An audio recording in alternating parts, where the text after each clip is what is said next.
ओम शांति। आज 13 मई 2022 के साकार मधुर महावाक्य हैं। आज शुक्रिया दिवस पर हम जगत नियंता का दिल से शुक्रिया करते हैं, जिन्होंने हमें खुश नसीब बनना सिखाया, जो अपने भाग्य को सदा याद करते हैं, दूसरों को भी भाग्य बांटते हैं, वो आत्माएं खुश नसीब हैं। दुनिया वाले परमात्मा की एक झलक पाने के लिए तरसते हैं, उन्होंने हमें स्वयं अपना बना लिया। हमारा भाग्य कितना श्रेष्ठ है। अपने भाग्य को याद कर, अपनी खुश नसीबी को याद कर, हम दूसरों को भी भाग्यवान बनाएंगे। जितना बांटेंगे उतना भाग्य और बढ़ता जाएगा। आज बाबा ने एक विशेष बात समझाई जो बहुत ही गहरी है कि वंडरफुल मुखड़ा कौन सा है। जब निराकार शिव बाबा ब्रह्मा तन से आके पढ़ाते हैं तो वो वंडरफुल मुखड़ा है। यादगार में रुद्रमाला में दिखाते हैं मुखड़ा चमकता हुआ। एक है रुद्रमाला, दूसरी है रुंडमाला। बाबा ने कहा ये इस समय का यादगार है। बाबा रक्षा उनकी करते हैं जो बच्चे बाबा के कार्य में मददगार बनते हैं। ये यज्ञ शिव बाबा ने रचा है। हम सब बाबा के ब्राह्मण बच्चे इसकी संभाल करने के निमित्त हैं। हर एक ब्राह्मण को पवित्र बनकर औरों को पवित्र बनाने का सहयोग देना है। कुछ भी हो जाए, पढ़ाई रोज पढ़नी है, क्योंकि स्वयं भगवान बहुत दूर से पढ़ाने के लिए आते हैं। एक दिन भी पढ़ाई मिस नहीं करनी है। सुनते हैं बाबा के मधुर बोल, बाबा के शब्दों में। मीठे बच्चे, बाप ने रुद्र ज्ञान यज्ञ रचा है।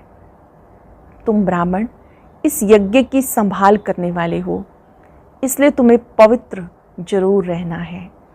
बाबा ने रुद्र ज्ञान यज्ञ रचा है। तुम ब्राह्मण इस यज्ञ की संभाल करने वाले हो, इसलिए तुम्हें पवित्र जरूर रहना है। क्वेश्चन है, अंत समय में बाप किन बच्चों को सहायता देते हैं? किन्हें मिलती है सहायता?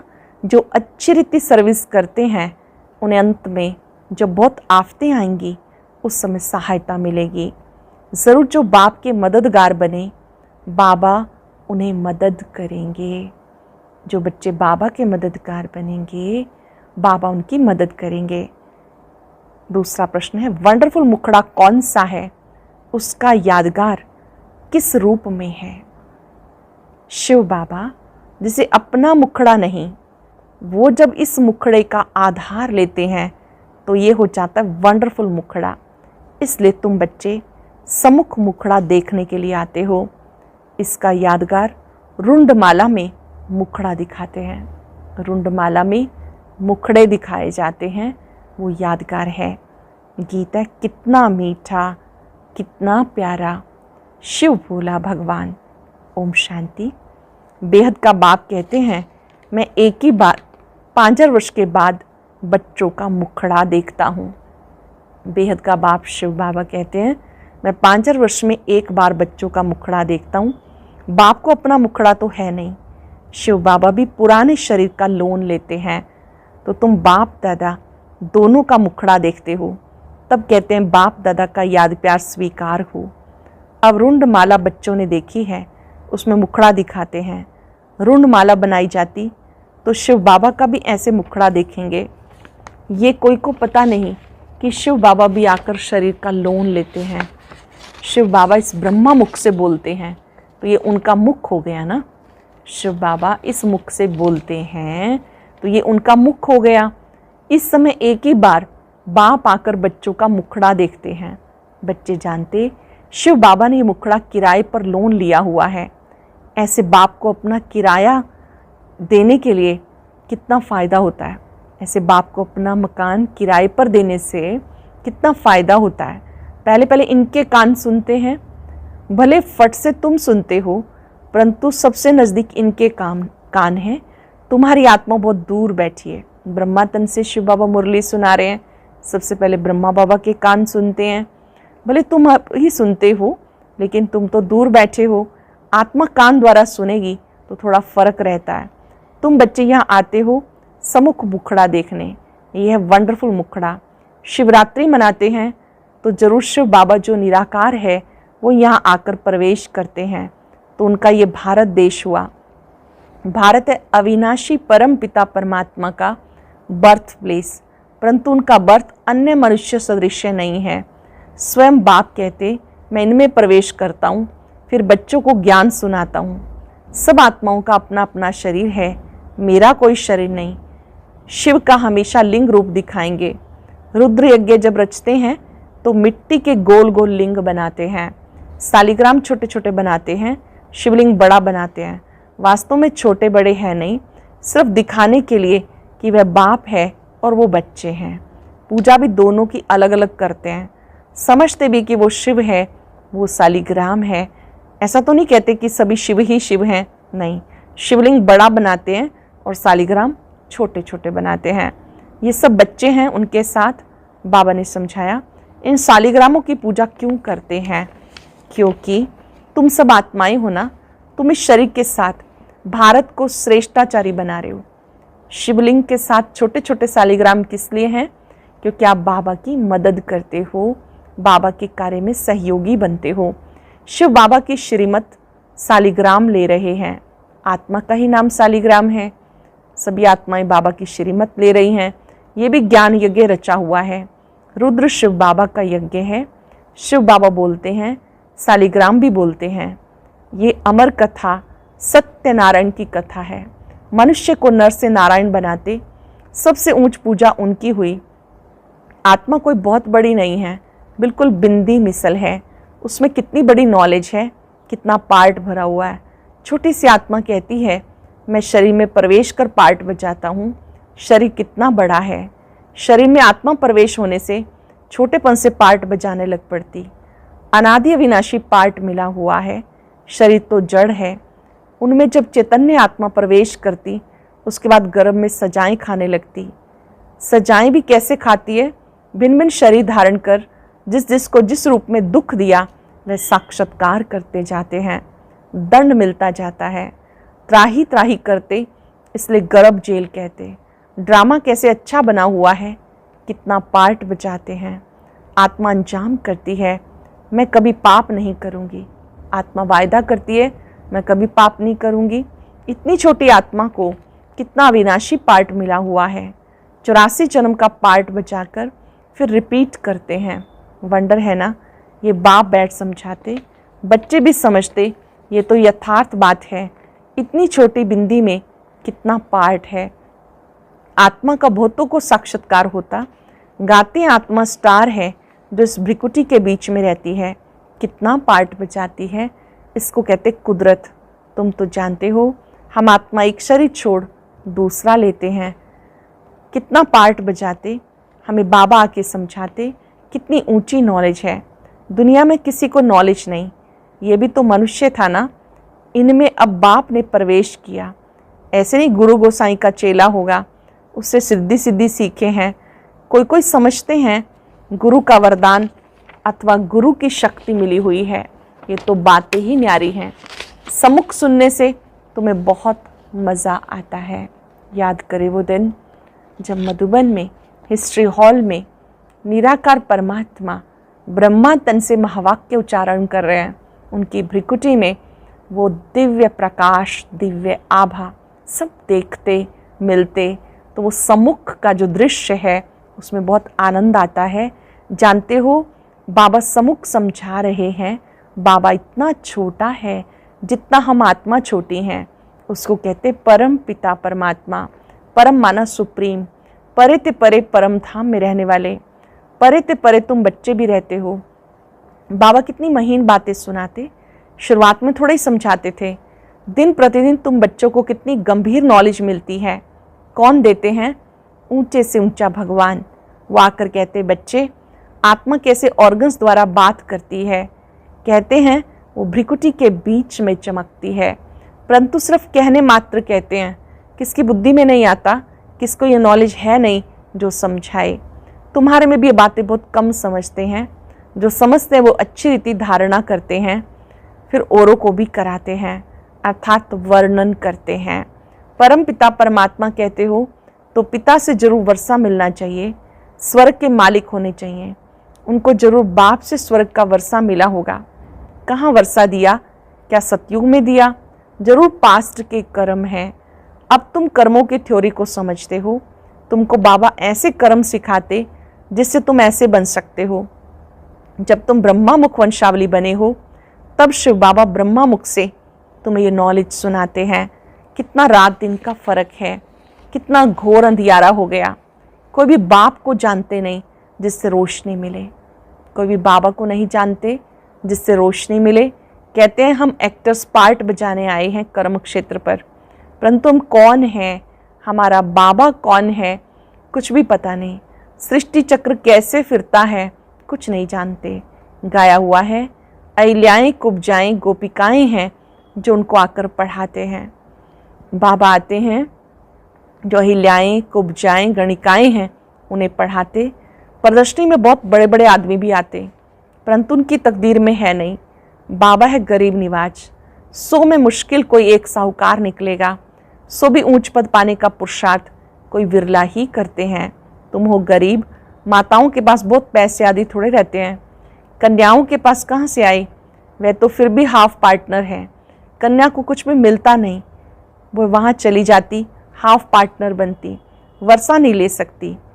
बच्चे तो फुल मालिक होते हैं। तो ऐसी कन्याओं को ही पहले पहले बाप अपना बनाते हैं। एक तो पढ़ाई की, ब्रह्मचार्य लाइफ में पढ़ाई की जाती है। गरीब हैं, पवित्र हैं, उनकी ही पूजा होती है सारी इस समय की बातें। पढ़ाई हमेशा ब्रह्मचर्य में पढ़ी जाती। जो गरीब हैं, पवित्र हैं, उनकी पूजा होती।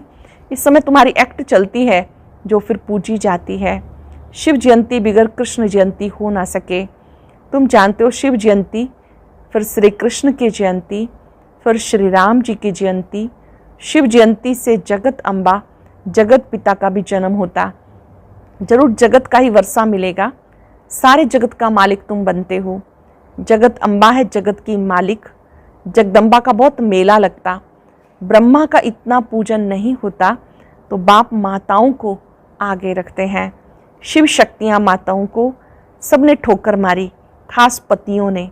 और ये तो पतियों का पति है, ये तो पतियों का पति है। कन्याओं को समझाते जगत अम्बा की बच्चियाँ मास्टर जगदम्बा हुई ना। ये बच्चियाँ भी माँ जैसा कार्य कर रही हैं। मम्मा मिसल तुम भी त्रिकालदर्शी हो। मेल फीमेल दोनों हैं, प्रवृत्ति मार्ग है ना। मेजॉरिटी माताओं की है, नाम भी इन्हीं का बाला है। ब्रह्मा का इतना बाला नहीं है। सार सिद्ध ब्राह्मण ब्रह्मा को पूजते हैं। 2 प्रकार के ब्राह्मण होते हैं, एक सार सिद्ध और पुष्करणी। शास्त्र सुनाने वाले अलग होते। ये सब बातें बाबा समझाते, कैसे चक्र फिरता है, कैसे मैं आता हूँ। वायदा तो है ना, मैं फिर 5,000 वर्ष के बाद ज्ञान सुनाऊंगा। गीत में भी है, जो पास्ट हो जाता वो फिर भक्ति मार्ग में गाया जाता। ये अनादि ड्रामा है, कभी शूट नहीं होता। इसका कोई आदि मध्य अंत नहीं, चलता ही आता है। अनादि अविनाशी है ड्रामा। बाबा के समझाते ड्रामा कैसे चलता है। 84 जन्म तुमको ही भोगने पड़ते। तुम ही ब्राह्मण देवता क्षत्रिय वर्णों में आते हो। शिव बाबा और ब्राह्मण दोनों को गुम कर दिया। ब्रह्मा द्वारा तुम ब्राह्मण बनते हो। ब्राह्मण ही यज्ञ संभालते हैं। जो ब्राह्मण हैं वो यज्ञ की संभाल करते हैं। पतित तो यज्ञ की संभाल कर ना सके। यज्ञ जब रचते हैं तो विकार में नहीं जाते, यात्रा पर भी विकार में नहीं जाते। तुम रूहानी यात्रा पर तो विकार में जा नहीं सकते हो, नहीं तो विघ्न पड़ जाएगा। तुम्हारी है रूहानी यात्रा। बाबा कहते मैं आता हूँ तुम बच्चों को ले जाने। शिव बाबा किस लिए आए हैं? घर वापस ले जाने। मच्छरों सदृश ले जाऊंगा। वहाँ आत्माएं रहती हैं, वह परम धाम जहाँ आत्माएं निवास करती हैं। फिर हम आते हैं देवता क्षत्रिय वैशूद्र बनते। अब हम ब्राह्मण बने हैं। जो ब्राह्मण बनेगा वो ही स्वर्ग में चलेगा। वहाँ भी झूलों में झूलते हैं ना, वहाँ तो तुम रतन जड़ित झूलों में झूलेंगे। श्री कृष्ण का झूला कितना अच्छा श्रृंगारते हैं, उनके साथ सबका प्यार है। गाते हैं भजो राधे गोविंद चलो वृंदावन। अब तुम प्रैक्टिकल में वहाँ चलने के लिए तैयार हो। जानते हो हमारी मनोकामनाएं पूरी होती हैं। अब तुम ईश्वरीय पुरी में चलते हो। जानते हो बाबा सबको कैसे ले जाते, मक्खन से बाल। बाप तुम्हें कोई भी तकलीफ नहीं देते, कैसे सहज बादशाही देते। बाबा कहते जहाँ चलना है उस अपनी कृष्णपुरी को याद करो। पहले पहले जरूर बाबा तुम्हें घर ले जाएगा, फिर वहाँ से भेज देंगे स्वर्ग में। अब तुम श्री कृष्णपुरी में जा रहे हो वाया शांति धाम, जैसे वाया देहली जाना होता है। अब समझते हो वापस जाते हैं, फिर आएंगे श्री कृष्णपुरी में। हम श्रीमत पर चल रहे हैं तो बाबा को याद करना है, पवित्र बनना है। यात्रा पर हमेशा पवित्र रहते हैं, पढ़ाई भी ब्रह्मचर्य में पढ़ते हैं, पवित्रता जरूर चाहिए। बाबा फिर भी बच्चों को पुरुषार्थ कराते। इस समय का पुरुषार्थ तुम्हारा कल्प कल्प का बन जाएगा। अच्छे से समझेंगे इस बात को। अब जो पुरुषार्थ करेंगे वो हर 5 वर्ष के लिए, कल्प कल्प के लिए फिक्स हो जाएगा। पुरुषार्थ तो करना चाहिए ना। ये स्कूल है बहुत बड़ा, तो जरूर पढ़ना चाहिए। भगवान खुद पढ़ाते हैं, एक दिन भी मिस नहीं करना चाहिए। मोस्ट वैल्यूएबल पढ़ाई है, ये बाबा कभी भी मिस नहीं करेगा। ब्रह्मा बाबा तो कभी मिस करते ही नहीं। यहाँ तुम बच्चे सम्मुख खजानों से झोली भरते हो। जितना पढ़ेंगे उतना नशा चढ़ेगा।